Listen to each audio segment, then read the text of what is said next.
Welcome back to Lit by the Fire. So glad you're joining us this evening as we will be finishing my book, Song of the Sunbird. And we ended on quite a cliffhanger last time. We will be picking up with Chapter 10, The Prisoner. Charlie explored the magician's castle for some time, but things were not going according to his plan. Not only was he unable to track down his sister, something suspicious was happening around him. The castle itself seemed to be magically alive and working against him.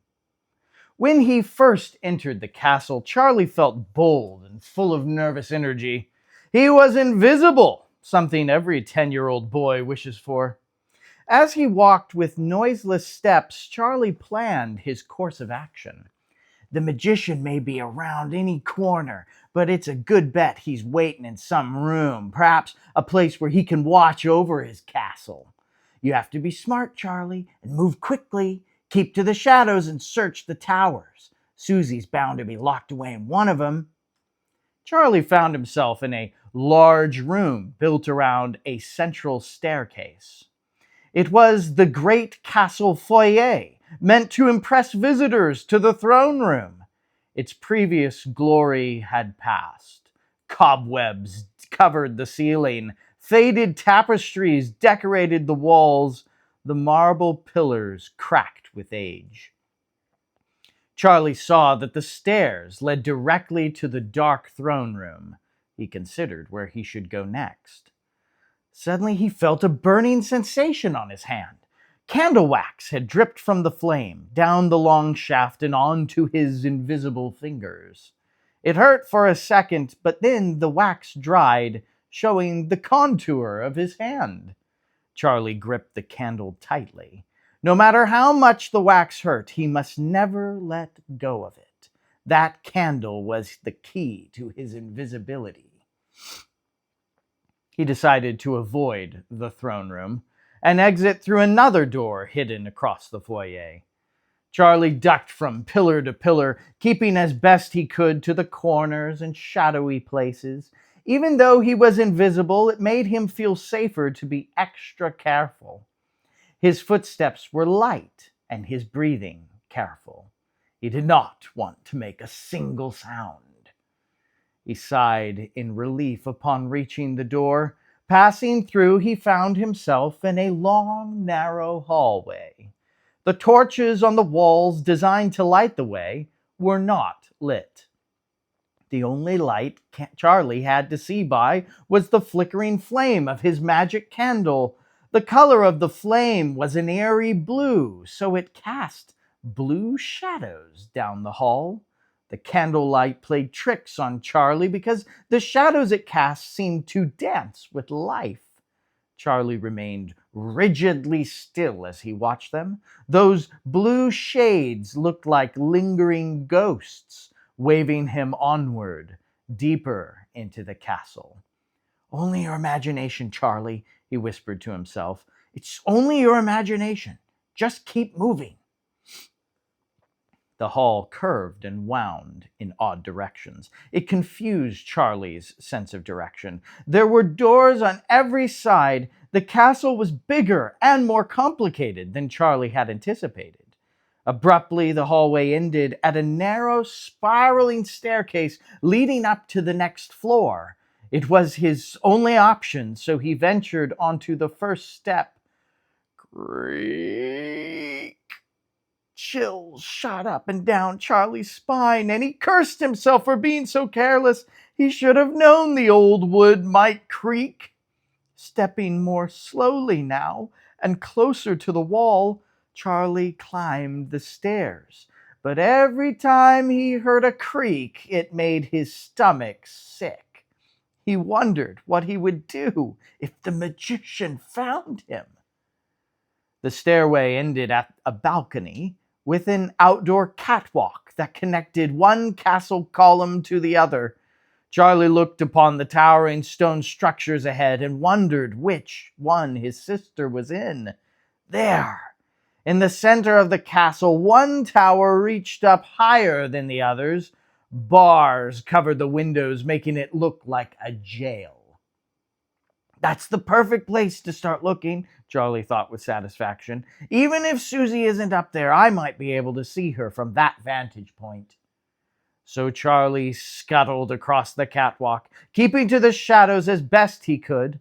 Suddenly he heard a noise from the courtyard below. Was it the wind wishing in the trees, breaking branches and snapping twigs? Or was something down there in the darkness? Could someone see him?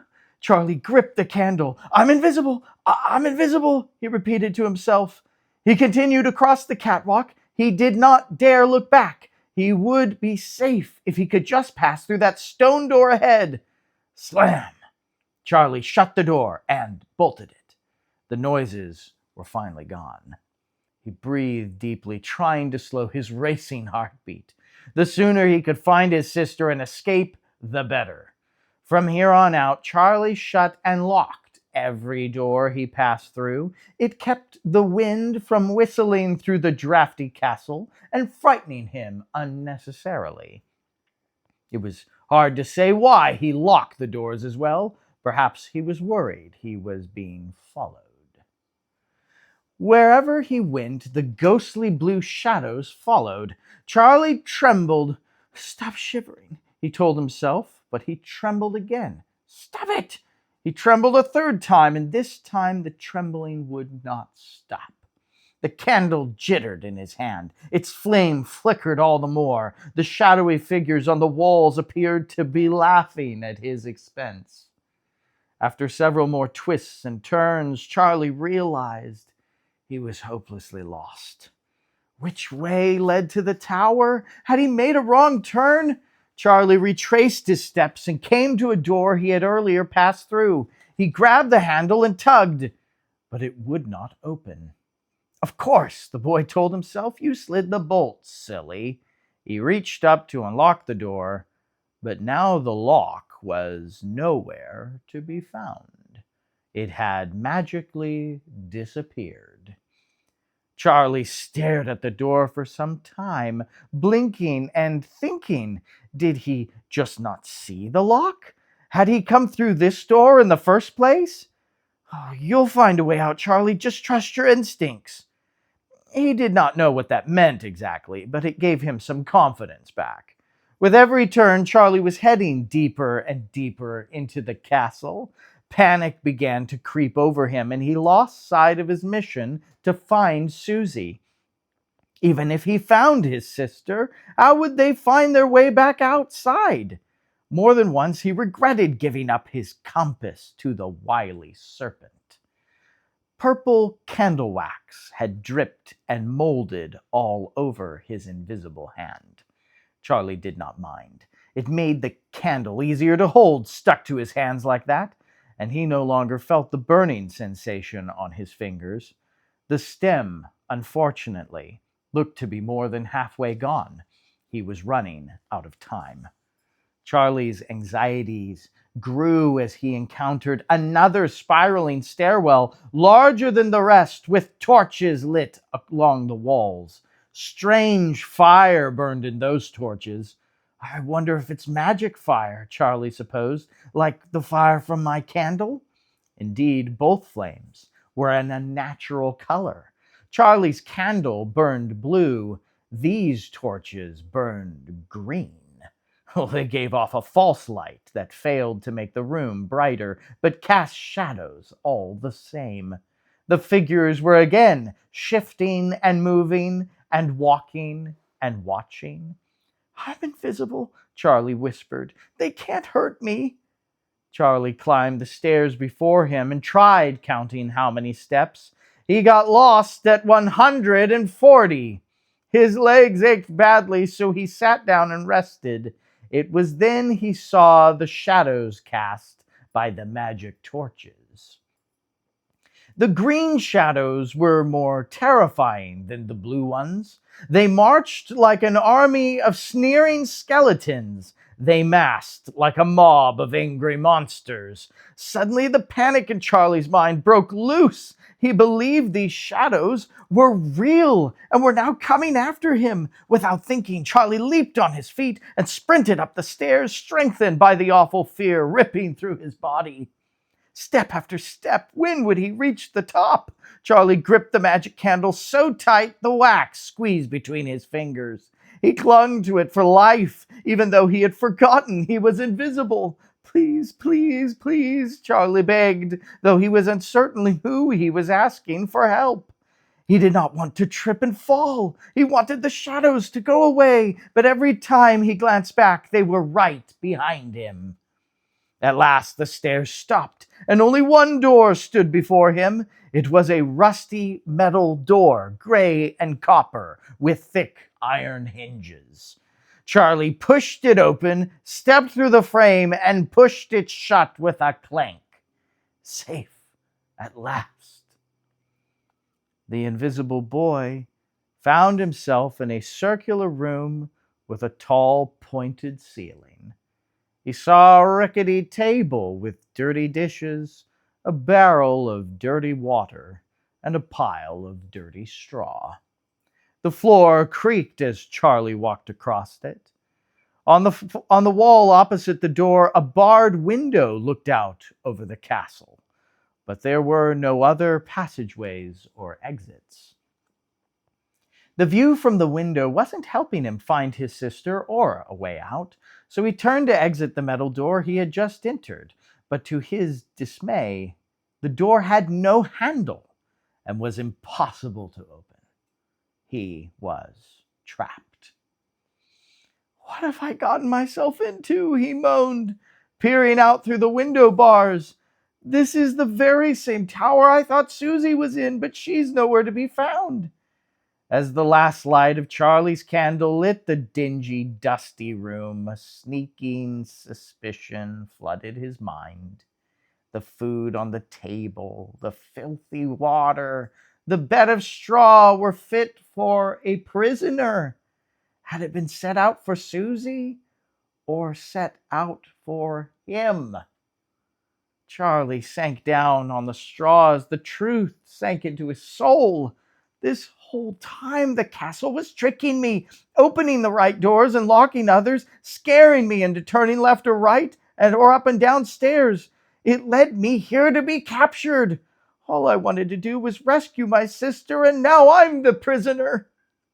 Now that Charlie knew the truth, a lot of things began to make sense to him for the first time. He realized how foolish he was to think he could match wits with the magician. Why didn't he first look for help before barreling inside the castle to find Suzy? Perhaps the biggest thing Charlie learned was how helpless he really was, and how helpless he had been from the start. Even his feeble attempts to overcome his own fears had failed. Outside Charlie's prison window, the heavens were black. The star holes, which had once been within arm's reach, were now miles away. He remembered the Sunbird's letter in his pocket and the whole purpose of their adventure. "Oh, I'm sorry, Sunbird," he spoke with tears. "It's my fault. I should never have come here or set foot on this lonely mountain. I should have waited at the flat rock for you to help us like Suzy wanted. Oh, what a mess I've made." Charlie did not like to cry, but now he could not hold it back. He sat cross-legged in the straw and sobbed. The tears fell to his feet, almost striking the magic candle and its fading flicker of light. The moment he resigned himself to his dreadful fate, that of a prisoner in the magician's castle, something shiny caught his eye outside the window. Charlie wiped his eyes and nose and got up. Outside the window, a graceful, shimmering creature flew back and forth around the castle towers. It was a beautiful bird, one which Charlie did not recognize. The boy's first thought was that it was some flying beast like the griffin under the magician's spell. Why else would it be here at the magician's castle? The bird shot a glance in Charlie's direction. Oh, he ducked down, but then remembered he was still invisible. Thank goodness. The powers of the candle had prevented the bird from seeing him. Charlie watched for some time longer. The bird continued searching the towers one by one.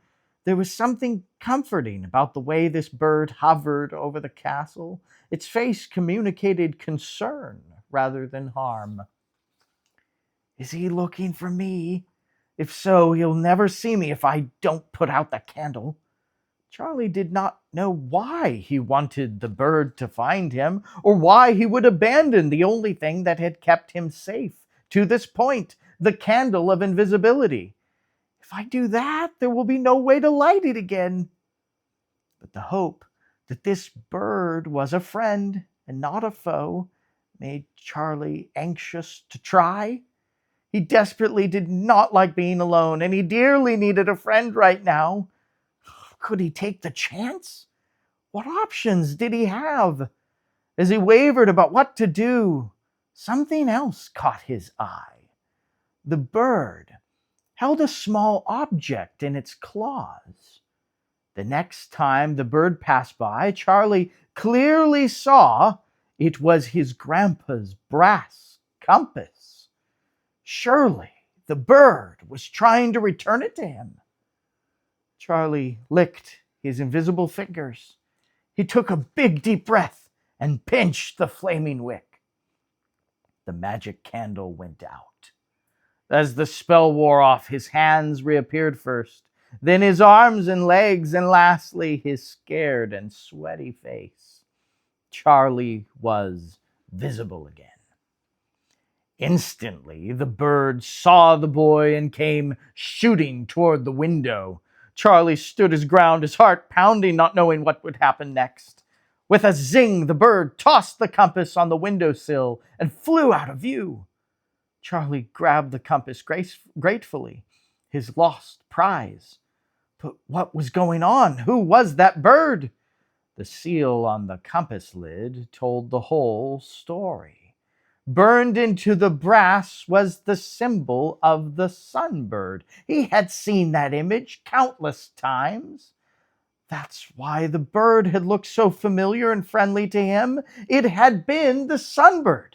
Had he come to rescue him? Charlie nervously flipped the lid open and shut, waiting for the Sunbird to return, but the bird was nowhere in sight. "Hello, Sunbird," he called, unsure of what to say. No answer. Confused, Charlie opened the compass again and looked down at the needle. What he discovered, however, was that the compass needle was not fixed toward the North Pole. Every time Charlie moved, the needle moved. The needle was pointing to something else, something nearby, something in the room. Following the tiny arrow, Charlie crossed the room to a barrel of water. Was this what the compass was pointing to? No. When he looked closer, the compass kept pointing at an odd square stone behind the barrel. On it was a perfectly round bump, almost like a button. Charlie touched it, and in an instant, a panel in the wall fell back with a bang, revealing a secret passage. Before Charlie could react, he heard another sound, this time at the metal door to his prison. Something was coming. Quickly, Charlie crawled on his hands and knees through the fresh opening and replaced the panel. He was not about to stay and find out what had come to haunt his prison cell. He scrambled into the secret passageway. The passage was a vertical shaft that led to the bottom of the tower. Many stones and ledges had been placed along the way to offer footholds to people who would use the passage. Checking the compass, Charlie found that the needle now pointed into the abyss. So he knew there was no other option except to descend. Besides, he would rather take his chances climbing down the shaft than contending with that creature on the other side of the metal door. It did not take much effort before Charlie was at the bottom. It had even been fun. The compass pointed on to another secret passage between the walls of the castle. There were no green lanterns or blue shadows or magic doors to worry about. Following the compass, Charlie could move freely. The compass needle spun and indicated another round stone built into the wall. He pushed it, and another panel fell loose. Squeezing through, Charlie found himself behind a large golden chair. He had arrived in the castle throne room. What a sight it was to behold! A sight of both royalty and ruin.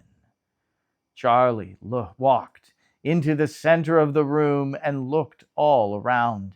The throne itself was tall, golden, and intricately carved. There was even something written on the surface, but it was too dark and faded to read. Cobwebs covered the throne from head to foot, turning it into a playground for spiders. In fact, cobwebs covered most of the room, especially toward the vaulted ceiling. Massive amounts of webbing made the ceiling look like a giant spider's nest. A stained red carpet divided the room in two. Rows of slender windows stretched from one end of the room to the other on both sides. Had there been daylight outside and had the windows been open, the throne room would have been full of bright light. But someone had nailed large wooden boards over the windows, keeping whatever remained of the starlight from entering. One board hung down in disrepair. Charlie could see it concealed a beautiful stained glass window. Suddenly, the distant sounds of birds chirping interrupted Charlie's thoughts. He eagerly tore a board or two off the window and tried to look out upon the sky. Where were the birds coming from? The stained glass made it too difficult to see. Nevertheless, Charlie knew without a doubt they were birds. Their crowing and crooning and cheeping and chirping broke the dismal silence as their wonderful music reached Charlie's ears. Moreover, the bird chatter was getting louder, which meant they were coming closer. Were these friends of the Sunbird coming to rescue him? The red carpet led to a flight of steps and out into the foyer, where his whole misadventure in the magician's castle had begun. The foyer, he recalled, led directly outside to the courtyard. There, a throng of birds would surely be waiting for him, sent by the Sunbird to pick him up and take him home. With their help, he might even storm back into the castle and rescue Suzy. Charlie slipped the compass in his pocket. With excitement and relief, he dashed down the carpet toward freedom. But before he leapt through the doorway, he ran smack into a sticky spider web, completely invisible in the darkness. "Oh!" he gasped. It covered his face and grabbed his wrists. Charlie struggled violently to get free. The more he fought the web, the more it wrapped around him. In mere seconds, Charlie had gone from being free to being hopelessly trapped again. The boy could no longer move a limb. The web held him fast from his neck down to his feet. Only his eyes could move. He stared at the foyer, listening to the birds outside as his heart sank. Moments later, a familiar little lizard pranced into the room. It stopped short of Charlie's web and looked at him with a crooked grin. "Any luck?" it teased. "I can hear all the sound you're making from my den. You can bet the magician knows exactly where you are." "Don't I know that?" Charlie snapped. "Have you come to help or to make fun of me?" "Neither. I left something of mine here and I came to retrieve it." The scaly serpent darted along the wall and slipped beneath the golden throne. At last it emerged with a black wand stuck between its teeth. "What is that?" Charlie asked, quite puzzled.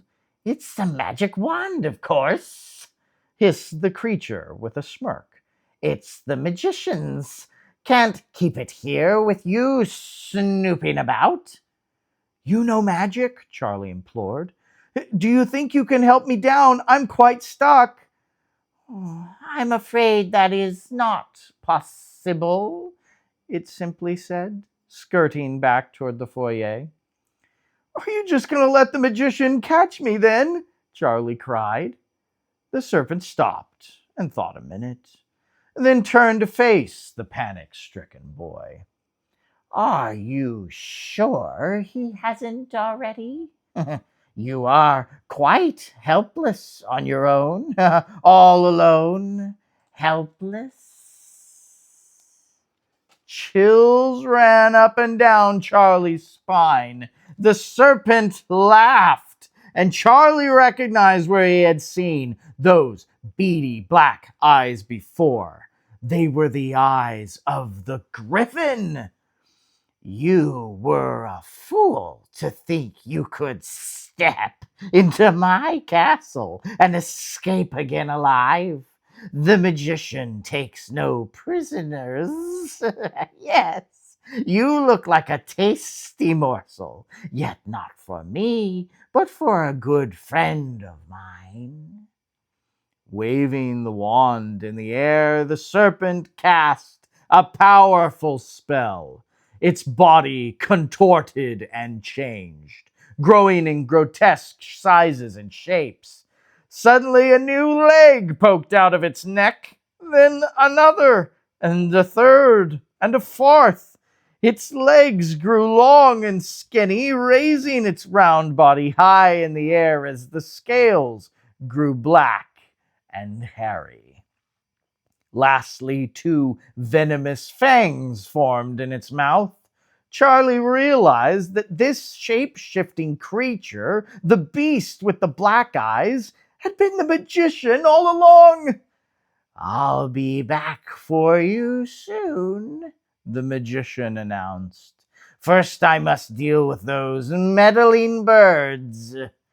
Charlie watched with dread as the hairy, eight-legged creature tiptoed from the throne room and down the hall.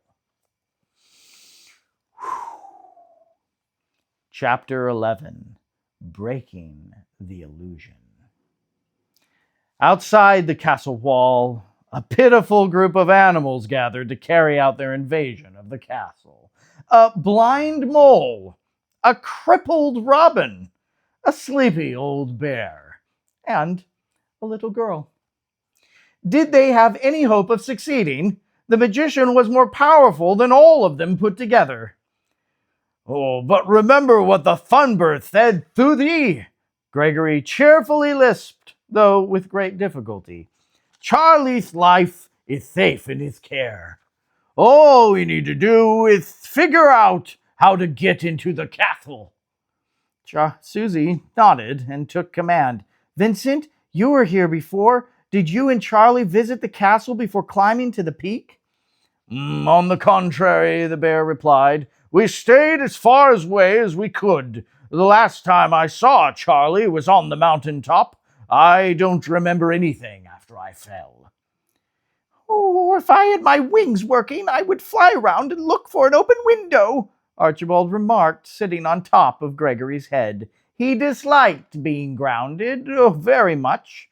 He had to be patient, which was very hard for him.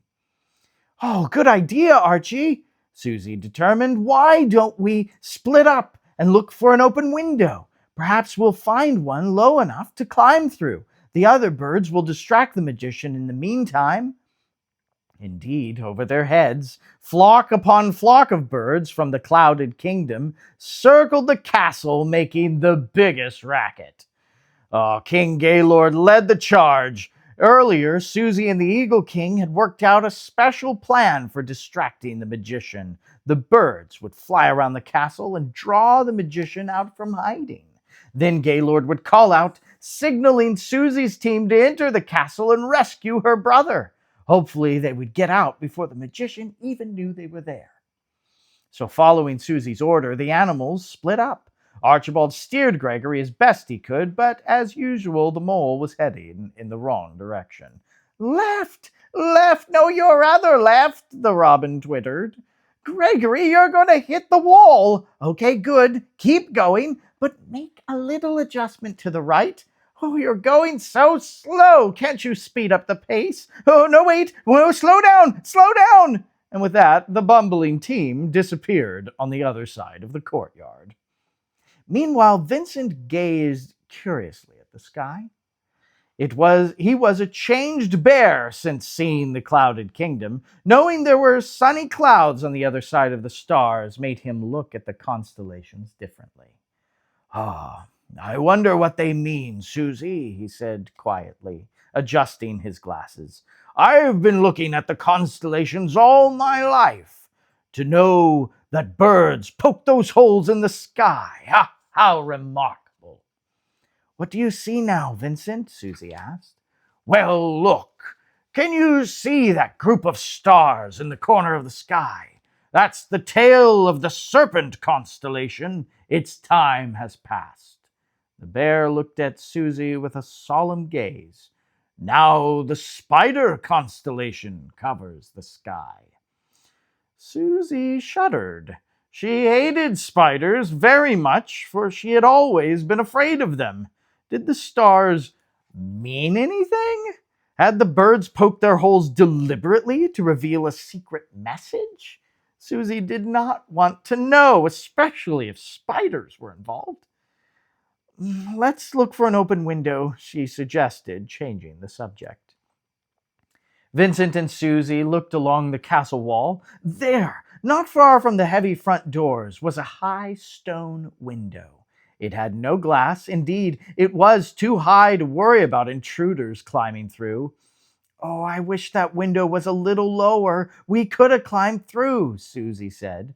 Well, why can't we? Vincent questioned. If the mole stands on my shoulders and you stand on his shoulders, we should be able to reach that ledge. What do you say?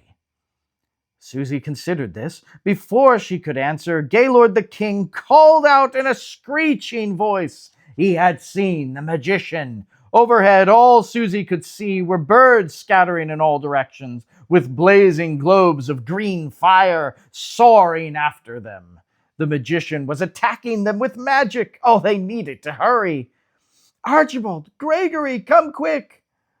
We're right here, the robin replied from a distance. Gregory returned with a bit of a limp, and Archibald stood irritably on his head, his feather bent sideways. You see, Gregory fell into a ditch and practically killed us both. We didn't find an open window either. But we did find your watch, Suzy, Gregory said excitedly. That hole was full of goodies. I wanted to search for more, but Archie thought it was best to return. To be sure, it was her silver wristwatch they had found. Suzy put it back on her arm. That black-eyed creature is behind this, she said. He stole my watch and stashed it here. He must live here at the castle. The bear bellowed in reply. Well, in all haste, Gregory, let's get Suzy through this window so she can rescue her brother. With one swift swing, he lifted the mole onto his shoulders. That was the easy part. Now Suzy had to climb up Vincent's back and step onto Gregory's shoulders. She struggled getting halfway up before they all toppled down. Don't give up now, Archibald said from the sidelines. You almost had it. Again, the bear put the mole on his shoulders, and the girl climbed carefully on top. They all leaned against the castle wall, giving them more stability. Gregory grunted when Suzy stood on his shoulders. Almost there. Her fingers clasped around the edge of the window. At last she pulled herself up and inside the frame. She's inside, Archibald cried. Suzy looked down at her companions. Oh, aren't you coming with me? It's too high for us, Vincent replied. We'll have to find another way in. You go on and find your brother. You can do it, Suzy, Gregory cheered. Suzy, however, did not like the idea of being separated from her friends. Worse, being alone in the magic castle. She was inside the castle foyer where it was dark everywhere she looked. What if those tapestries concealed a lurking monster? What if the magician waited behind that pillar? What if the Sunbird did not have everything under his control like he said? Oh, these were the beginnings of doubts that caused Suzy to dwell on her fear. But this time she put it into it. I must not be afraid, she told herself firmly. Charlie needs me, and the Sunbird promised all would be well. If Mr. Sunbird, if you're listening, I need your help. I have no idea where to go, and I must find my brother. A light flashed outside her window. The Sunbird carved a new hole in the sky, a new star to guide her. Warm light beamed through upon her face. Moving out of the way, she watched the beam of light fall on a staircase across the room. Oh, there's only one way to go then, she determined. Suzy ran up the steps and into the throne room. Trapped in a giant's web, Suzy saw a cocoon in the shape of her brother. Charlie, she cried, dashing to his side. How relieved they both were to see each other. Charlie could only mumble. The webs now covered his mouth and pinned his head in one place, but his eyes followed her every move. Hold on, Charlie, I'll get you out, said Suzy, reaching for the web. Charlie warned. He kept her from touching him. Right, she considered. The webs will stick to me too, won't they? Oh, what should I do then? Oh, perhaps I can break it in two. Suzy found a wooden plank on the ground, torn off from the boarded windows, and she threw it at the web. Well, it got stuck to the web with no effect, hanging suspended in midair. Oh, it's no use, Suzy told her brother. The web is just too sticky. While Suzy clambered to save her brother, she did not notice a dark shadow moving across the rafters. It dropped down slowly on a string and came right behind Suzy's head. Charlie began to mumble frantically to get his sister's attention. She turned in the nick of time and screamed. The giant spider briefly recoiled in surprise, giving the girl time to race away. Suzy desperately wanted to escape, but she knew she could not leave her brother behind. The fright, which had disappeared in the foyer, rushed back and filled her entire body. Spiders were her greatest fear, and this was the most terrifying moment of her life. At the same time, she realized she was Charlie's last hope.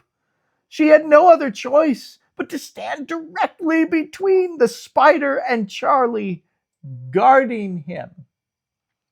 The spider's black eyes sized her up. Come now, it sighed. You know better than to stand between a spider and its web. Shoo now, little girl. Go on. No way, she said defiantly.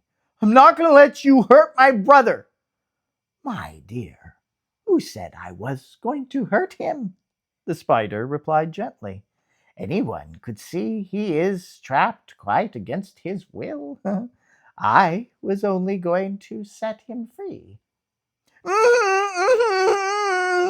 Though she did not know what Charlie was saying, the intensity in his voice let Suzy know something was wrong. Spiders don't let things go. I don't believe you, she challenged.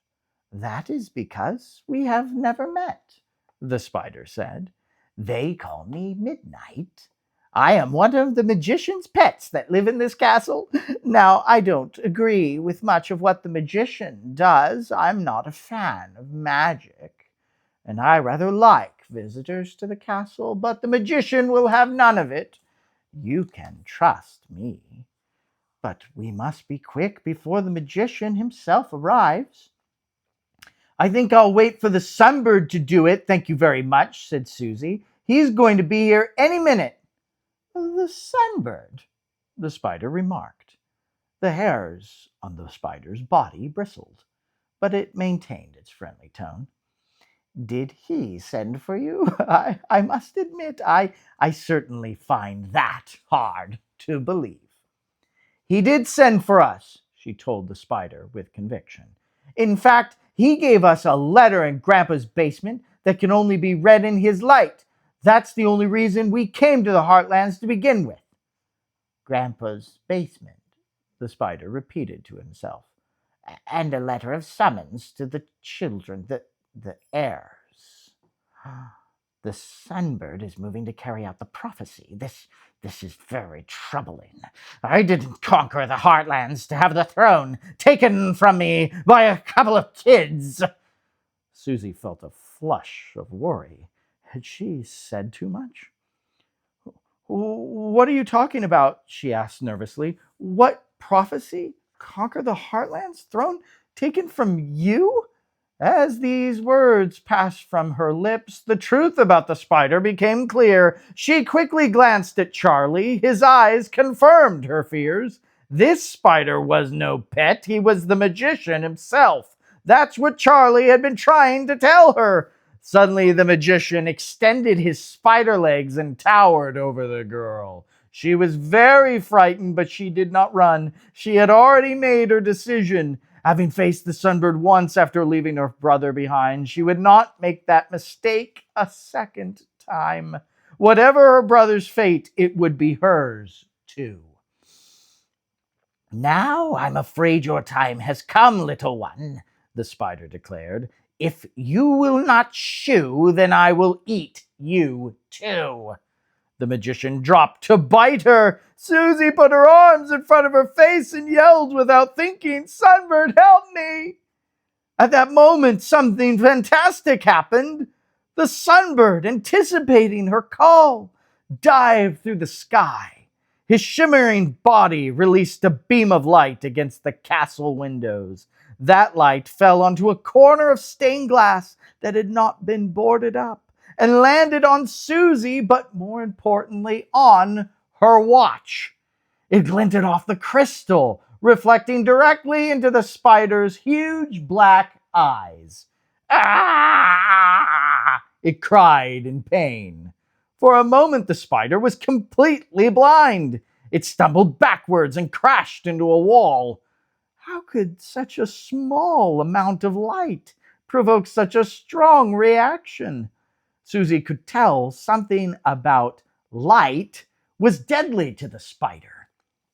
The very next second, Archibald, Gregory, and Vincent dashed into the throne room.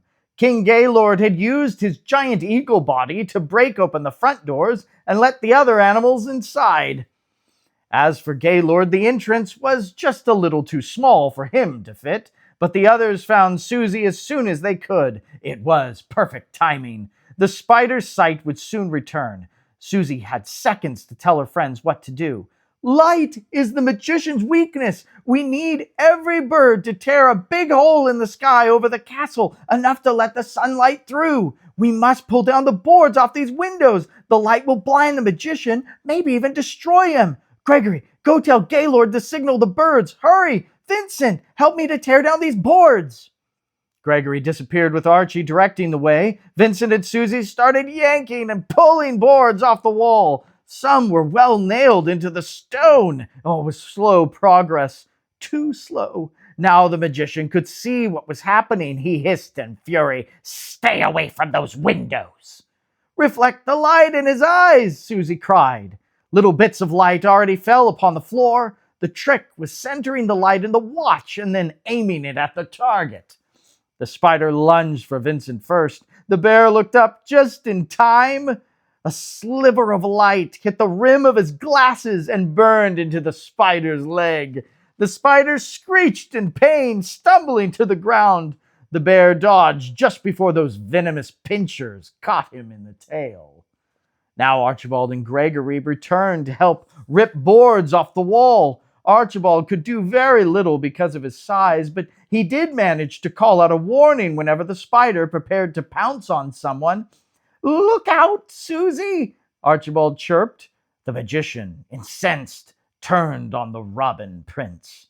But Gregory tore a board from the window, allowing light to reflect off Archie's golden buttons. A row of bright dots struck the spider on the abdomen like a series of painful pinpricks. Again, the magician was foiled. Nearly every board was now piled up on the ground, but little light was reaching the inside of the throne room. "What is going on?" Suzy exclaimed. "Why isn't it getting any brighter?" "Smash the stained glass windows," Archibald charged. "Broken glass is sharp, but it may be our only hope." The animals grabbed the wooden boards, and soon the piercing sound of shattering glass filled the room. Most of the glass landed on the dirt outside the room. Cool wind rushed through and upset the spider's web. Charlie took advantage of this. He swung his body to and fro and finally pulled an arm loose from his sticky cocoon. Although the rest of his body remained stuck, he used his free hand to pull the web from his mouth so he could speak again. "Keep at it, sis! You're amazing!" The spider turned on Gregory. He grabbed the mole's foot and toppled him over. Archibald fluttered to the ground and looked back at Gregory just as the spider was ready to strike. Oh, there was nothing shiny on the mole's outfit, but Archie could not stand to let his faithful friend be killed. "Gregory, you blind dolt! Show him your tooth! Smile!" the robin commanded. With pride, the happy mole drew back his lips, revealing his one white tooth. It reflected just enough light to burn the magician in the mouth. The spider, weakened terribly, fled to the dark ceiling above. With the windows all destroyed, the bits of stained glass sprinkled the room with colored lights, though it was still too dim to reach the ceiling where the spider waited. Suzy and the animals panted to catch their breath. They watched the ceiling with suspense. Suddenly, great flapping sounds were heard outside. King Gaylord appeared with a great multitude of birds and called to Suzy, "It's no good! Every time we poke a hole in the sky, the magic repairs itself. The magic over the castle is too strong, and we're exhausted." The spider cackled at Suzy from its lofty den. "You have all fought me in vain. I will eat your brother, little girl, and destroy you next. The prophecy will never be fulfilled." Dangling from the web string, the magician descended, fangs open toward the imprisoned boy. But Charlie had his own trick up his sleeve. He had Grandpa's compass in his free hand. With a bit of light, the brass would burn the spider's antenna off, but only if the light were strong enough. "Sunbird, help me too!" Charlie called, raising the compass. The Sunbird symbol emblazoned on the brass lid. At the sound of his name, the Sunbird tore through the veil in a blaze of light. His feathers were on fire. Burning feathers made the Sunbird look like the sun itself had fallen out of the heavens. The flames began to consume the black canopy. In a wave of hot fire, the animals could feel, even at a distance, the magic illusion charred to a crisp. The entire veil, covering the heartlands, had burned up without a trace. There was no need for light to reflect off Charlie's compass now. Broad daylight rushed into the room, knocking the spider off its dangling web. The magician scurried for the corners of the room, searching for shadows, for anything dark to hide behind, but it was too late. Every bird in the clouded kingdom perched to watch the final transformation of the magician. Sunlight shriveled away its power and its disguise. The legs fell off first. Then its hairy body vanished in a poof of black dust. All that remained was a puny little black-eyed worm. And birds eat worms. "Get 'em!" King Gaylord ordered with a hearty laugh. The flock dived after the worm, all that remained of the powerful magician. "Oh, you'll be sorry," the worm cried, fleeing for his life. A snapping beak almost snatched his tail. "My master will be most displeased. I'll tell him everything. He'll come back to the clouded kingdom, and then what will you do?" A large bird grabbed him between the talons and raised him up into the air, but the worm wriggled free. Landing on the dirt outside, the magician burrowed underground to escape into the heart of the White Mountain. And finally, Chapter 12, What the Letter Revealed. Many wings pulled, many hands pried, and many beaks pecked at the spider web that held Charlie trapped. Before they knew it, the boy was back on his feet again. "Are you okay, bro?" Suzy asked tenderly. "Let's see. No broken bones," her brother replied with a smug grin. Yep, he was back to his normal self. Did you really mean what you said, that I was amazing?" She remembered his comment to her during the spider fight. It was the first compliment he had ever given her. "Of course I did," Charlie exclaimed with pride. "That was the most fantastic rescue in history. The magician tricked me into thinking you were in the castle, and I came to rescue you. But it was you who had to rescue me. Oh, I'm so glad you're safe, Suze." She grinned. "The birds, well, mainly this big one here," she indicated the giant eagle, "saved me on the flat rock. He saved Vincent, too." "Oh, about the flat rock, sis," Charlie began. "I'm sorry I was so bossy on the mountain." Charlie stared at his feet in embarrassment. "Oh, I'm sorry I left you," Suzy said. "I was afraid, but we should have stuck together. You know what I found out? Sticking with you is more fun than going alone." This made Charlie raise his head and smile. The siblings felt they had to hug each other, like they usually did after an argument, but with all the birds watching, it made hugging a little too uncomfortable. Maybe later. "Well, what about the magician?" Charlie asked the Eagle King. "He got away." "That he did, young lad. We'll do what we can to track him down, but the most important thing is that you both are safe."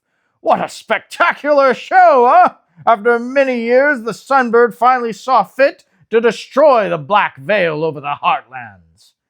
And what a difference it made. Suzy and Charlie looked through the broken windows and beheld a whole new landscape, one without stars or shadows. It was a crisp and beautiful morning. The dry wastelands between the mountain and the sea already bloomed with new flowers. The colorful clouds of the clouded kingdom rolled over the Heartland hills.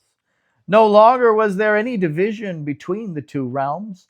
Everything in the Empyrean was united again under the warm care of the sun.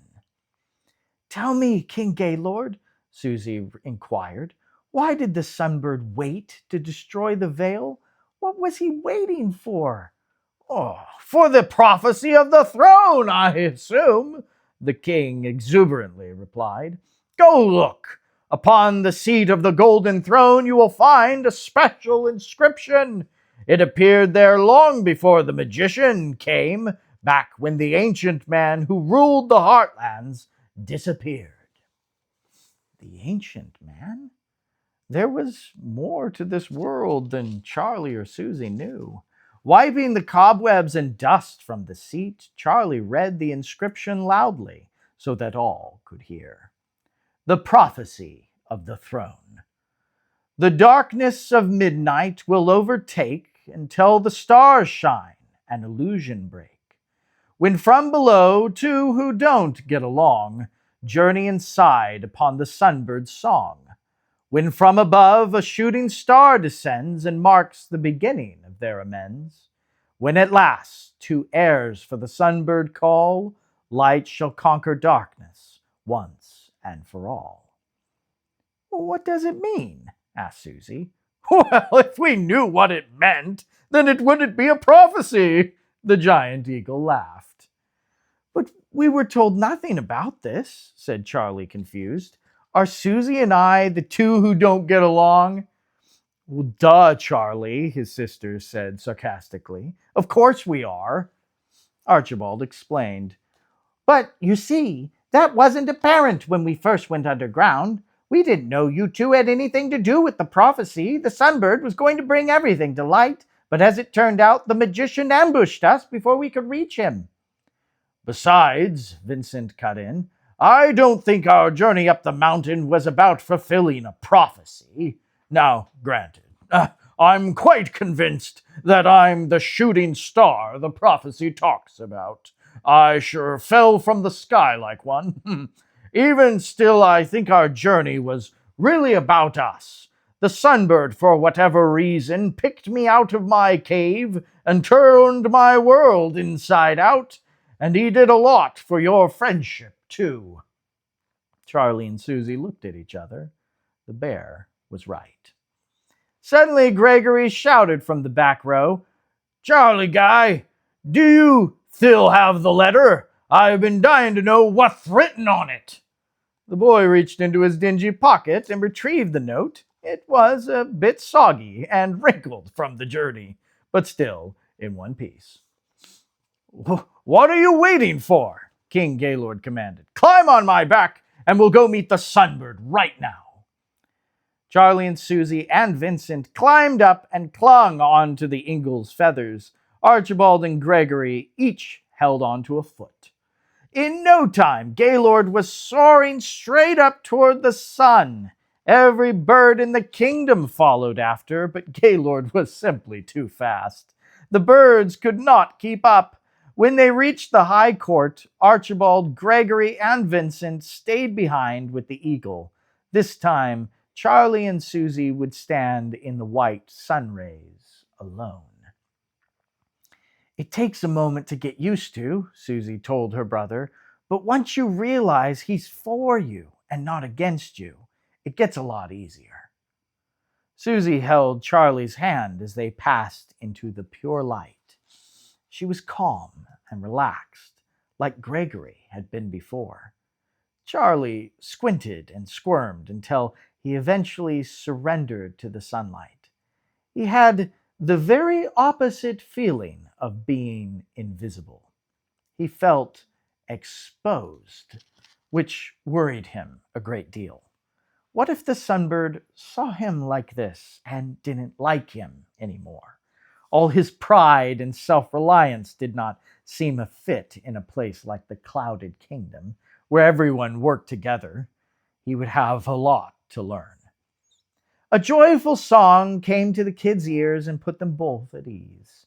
The Sunbird sang out from his throne in the sun. Who did he sing to? To the children? To himself? Or to the glorious sun after whom he was named?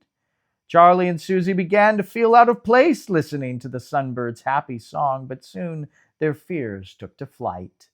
The Sunbird finally flew out of the sun and greeted them, beginning first with the newcomer.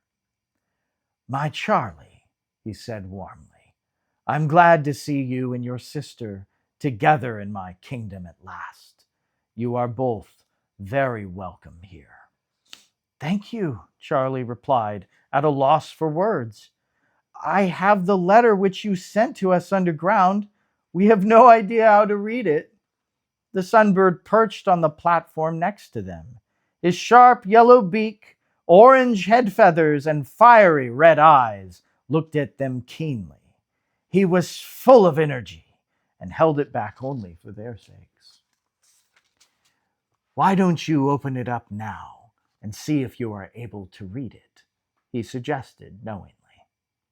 Charlie unfolded the letter with his sister looking on. The culmination of their journey was contained on this shimmering page. What would it say? Flowing orange letters formed before their eyes. Read it already, Charlie, Suzy blurted out. It begins, Master Charles and Miss Susan, he read carefully. With the reading of this letter, the prophecy of the throne has been fulfilled. Though your journey to this point was long and difficult, and perhaps at times surprising, it all went according to my design. It made you ready to receive the message I have written on this page, with hearts humble and true. My name is Daylight, first among every created thing, though I myself was not created like them. I swim in sunshine and bathe in pure light. When the Empyrean was formed, I fashioned a man to rule the heartlands with goodness and beauty. He built the castle atop the White Mountain and served me wisely, but his shame led him to exile, and the heartlands fell into disrepair. He fled my presence, taking only his memories with him. Now his heirs have returned and called upon my name. You are his heirs, Charles and Susan. Your blood is Sunborn, a royal inheritance of your family lineage. And your coming has set in motion the fulfillment of more prophecies, some of which have not yet been written. So it is that at the end of one journey, another begins. You must return to your grandpa's basement and wake him from his slumber. I charge you to bring grandpa to me. The king will return and reclaim his throne and restore the heartlands to a new age of glory. Charlie finished. Suzy's mouth hung wide open. Grandpa, a man who walked with a cane, who took naps every day, was he the ancient man the Sunbird made to rule the land? Was he a king? 100 questions entered the kids' heads as they searched the basement of their brains for clues. Suzy's bedsheets had a sun smiling on it. Its 4 carved knobs were a mole, a robin, an eagle, and a bear. The wooden chime on the basement door was a kind of map of the kingdom. Oh, and of course, the Sunbird was on the compass. Certainly, Grandpa had been here before. All along, he had been keeping the Empyrean a secret from them. Mr. Sunbird, is Grandpa the king you are talking about? Suzy asked.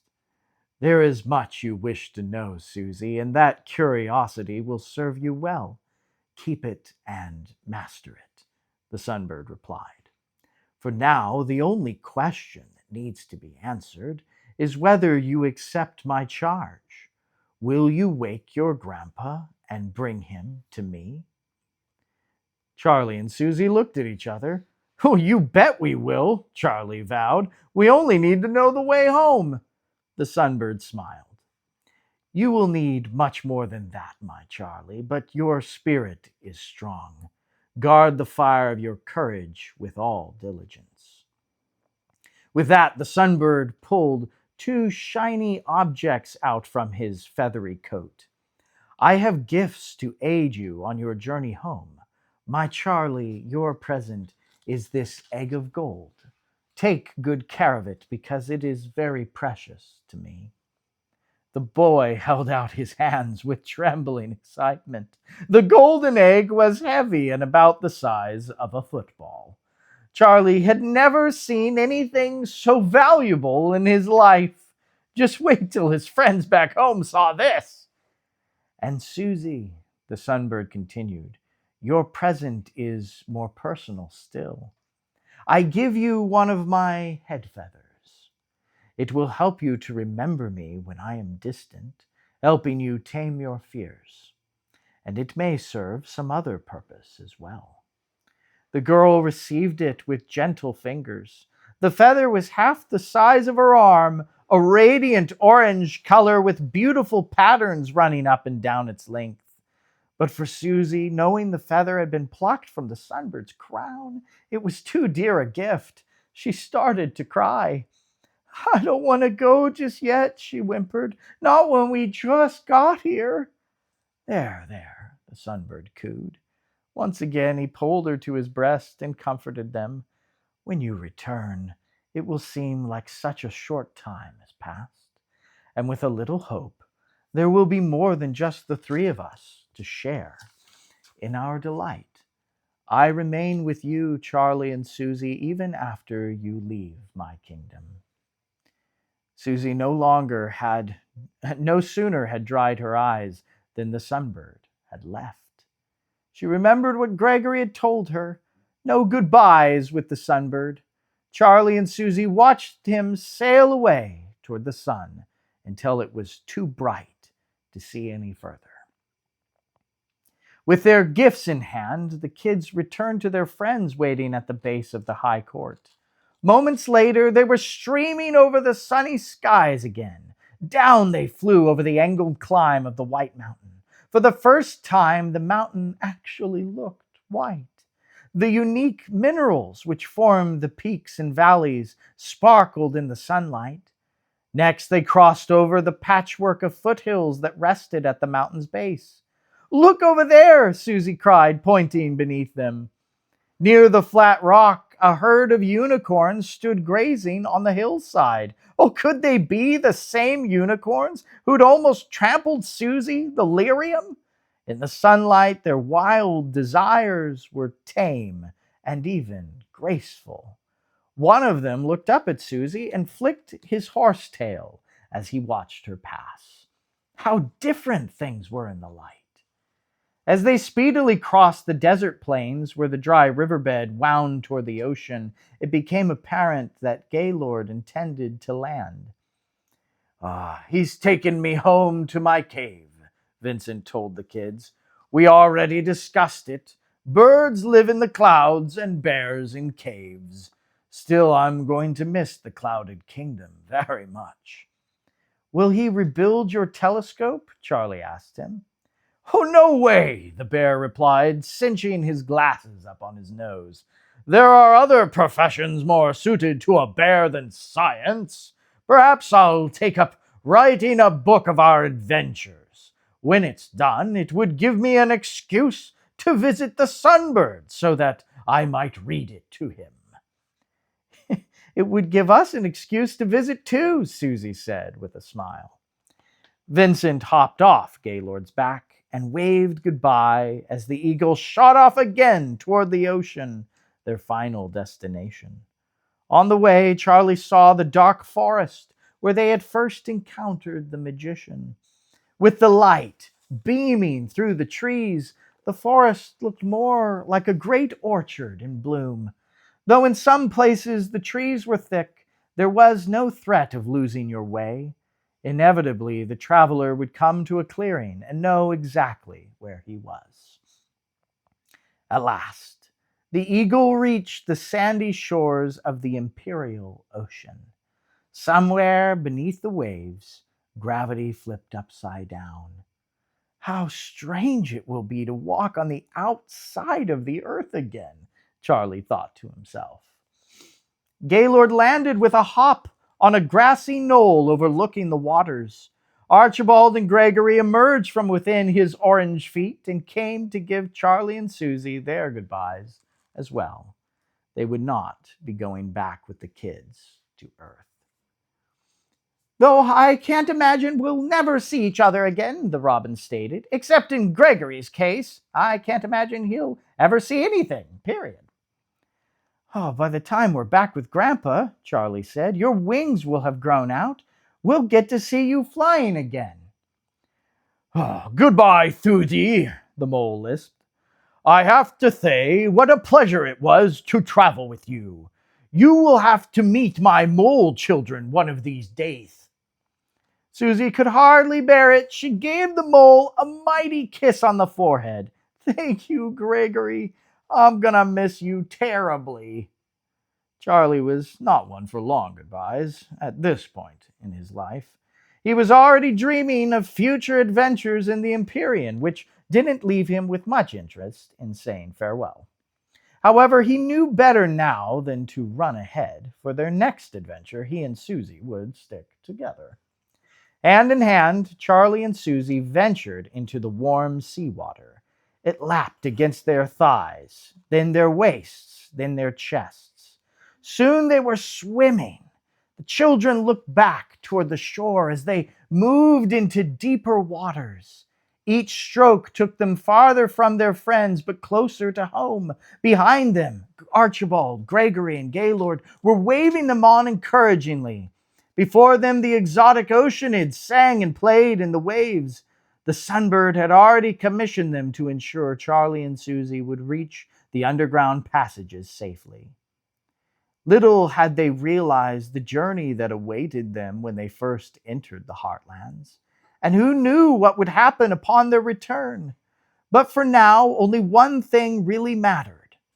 What would they tell Grandpa when they woke him from his nap? The end. Woo! Good to enjoy that story with you. And thank you for going on this adventure with me again. Really delightful to enjoy that.